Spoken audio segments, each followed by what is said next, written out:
Hi, this is the video for section 2.4 of A Student's Guide to the Schrödinger Equation.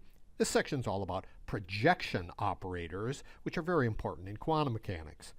A projection operator is a type of Hermitian operator that you can best understand, I think, by writing a ket A representing a vector A, which has three components. You see those here with three basis kets, epsilon 1, 2, and 3, each of which represents an orthonormal basis vector.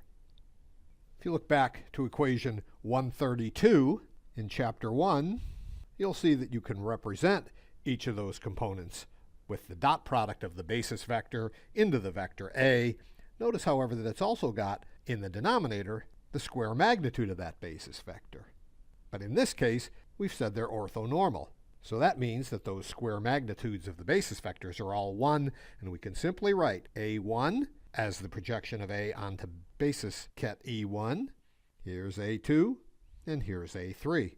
Now remember, these are scalars. They represent the A1, 2, and 3 components. That means we can write them on either side of the basis kets, epsilon 1, epsilon 2, and epsilon 3. So just moving them to the other side looks like this.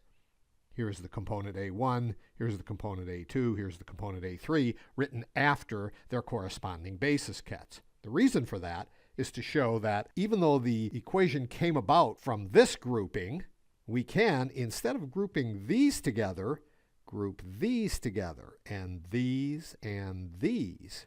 That's shown down here. And in this alternative grouping, that ket with a bra to the right of it is called P1 hat. This one is called P2 hat. This one is called P3 hat. Those are, in fact, operators, and as we're going to see, each of those is a projection operator. Notice that each one has the same basis vector in both the ket and the bra to its right. So writing a general expression looks like this, where in this case I can be 1, 2, or 3. And this works as long as this ket and bra represent a normalized vector. Now, it may look a little strange to see a ket to the left of a bra, but this becomes a lot more familiar when we feed it a ket, for example, ket A.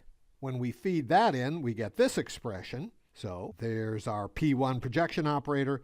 There's the ket A. But of course, we're almost back to where we started. This is A1, which we can write on the other side. So there it is. So what have we really accomplished?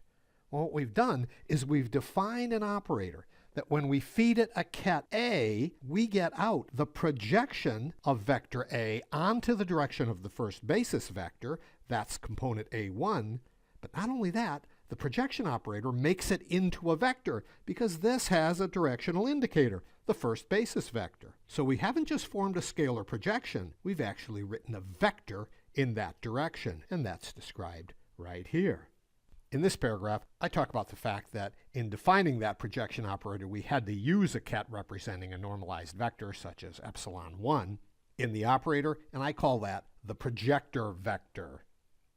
If that projector vector, epsilon 1 in this case, doesn't have unit length, then, as it says in the footnote, we have to divide by the square magnitude of that projector vector. That's why you'll see some texts define each projection operator as having that square magnitude built into the denominator. But as long as you use orthonormal basis vectors, you only need the numerator of this equation because the denominator is by definition 1. Okay, for completeness, here are the other ones. Not only P1 using the first basis vector as its projector vector, here's P2, here's P3.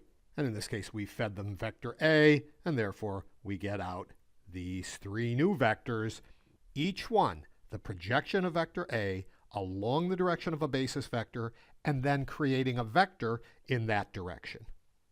So what if I add up these three vectors? Well, that's done right here. Add them up, you get this. But you know what that is? That's ket A, representing that vector A. So in other words, I can add these three projection operators together, and if I feed A in, I just get A back. Here's another way of writing that very concisely using the summation symbol. But what operator, when it operates on a ket, just gives us that same ket back? We know what operator does that. It's called I hat, the identity operator. In a matrix form, it looks like this. In the three-dimensional case, you see it's just got ones along the diagonal and zeros for all the off-diagonal elements. Multiply this by any three-dimensional vector, you simply get the vector back. So that means that this summation of our projection operators over however many dimensions the space has, which, if you write those p's as our ket with a bra to the right, that is one way to define the identity operator. In some books, you'll see that relation called the completeness or closure relation, because it says if I project any vector along all the directions of all the basis vectors and add those up, that works for any vector in the space. So that means that those basis vectors form a complete set. Okay, so what do the matrices for these projector operators look like? Well, remember, we know how to find the elements of a matrix in a given basis system. Each element, A sub ij, can be found simply by sandwiching that operator in between pairs of basis vectors. But of course, that means you have to decide which basis vectors are you going to use. And one option for that is to use the basis system comprised of the eigenkets of that operator. If we use those eigenkets as our basis, then the matrix representing the operator is purely diagonal, and the diagonal elements are the eigenvalues of the matrix. So let's just do that. Let's find the eigenkets and eigenvalues for the projection operator. We take P1, we're going to feed it the ket A. We know as an eigenket that means that the result of applying the operator just gives us a constant times the original ket. In this case, we're calling the constant lambda 1. But we know what P1 is. It looks like this, a ket and a bra. We're going to feed that in for P1. That makes it look like this. So this is an eigenvalue equation for P1. Let's see if the basis ket epsilon sub 1 is itself an eigenket of that. In other words, for A, we're going to feed in epsilon sub 1. That makes the relation look like this. And remember, we said these basis vectors are orthonormal, so we know that the square magnitude of epsilon 1 with itself is 1, and this becomes 1. So that says, if we cancel the common factor, lambda 1 is 1. That's the eigenvalue, and ket epsilon 1 is indeed an eigenket of P1. Okay, so let's see if the second basis vector is an eigenket of P1. We're going to plug the second basis vector in, where we had epsilon sub 1, the ket, previously. But in this case, again, orthonormal, we know that that is 0. So we get lambda 2 is 0. Remember what that means. It does not mean that this is not an eigenket. It means the eigenvalue is 0. So therefore, the second basis vector is in fact an eigenket of P1, but in this case, the eigenvalue is 0. And if you do the same thing with the third basis vector, represented by ket epsilon 3, you find it's also an eigenket, and its eigenvalue is also 0. So, little summary here, it says, the eigenkets of the operator P1 are in fact the three basis vectors, and they have eigenvalues of 1 and 0 respectively. If we want to know the matrix representation of P1, we can use our sandwiching technique between pairs of these eigenkets. So let's start out with I equals 1 and j equals 1. That'll give us the 1, 1 element of the projection operator P1. We plug in the first basis vector on both sides, but of course P1 is just this expression. I'm going to plug that in right there, and that gives us this. But again, orthonormal means this is 1 and this is 1. We get 1 times 1. The 1, 1 element of projection operator P1 is in fact 1. And we can ripple right through all the different elements simply by putting in the relevant pairs of basis vectors. And we find they're all 0 for all the other elements. If we write that out, it's like this. So, in the basis system of its own eigenkets, the P1 operator is represented by a matrix that looks like this. If you go through the same analysis for P2, you find it also has a single non-zero element. That element has the value of 1, and now it's in the second row in column. And finally, for P3, you find the same thing, except the non-zero element is now in the third row in column. And if we add those three matrices together, look at what we get. That is the identity matrix. So as we said, summing those over all the dimensions of the space, we get the identity operator.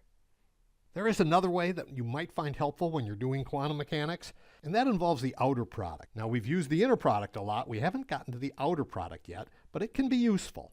And it comes about in an expression. For example, if you've got two three-dimensional vectors, a column vector and a row vector, and you multiply them this way. Notice this is very different than having the row vector on the left. Because in this case, to do this multiplication, you take this column times the first element. That gives us this column. Then you take this times the second element. That gives us this column. And then this column times the third. That gives us this column. So if the row vector had been on the left, we would have gotten a scalar. Now we get a matrix that's 3 by 3 because we had 3 elements in our column and 3 elements in our row vectors. Okay, why is that relevant? Because our projector operator has a ket standing to the left of a bra.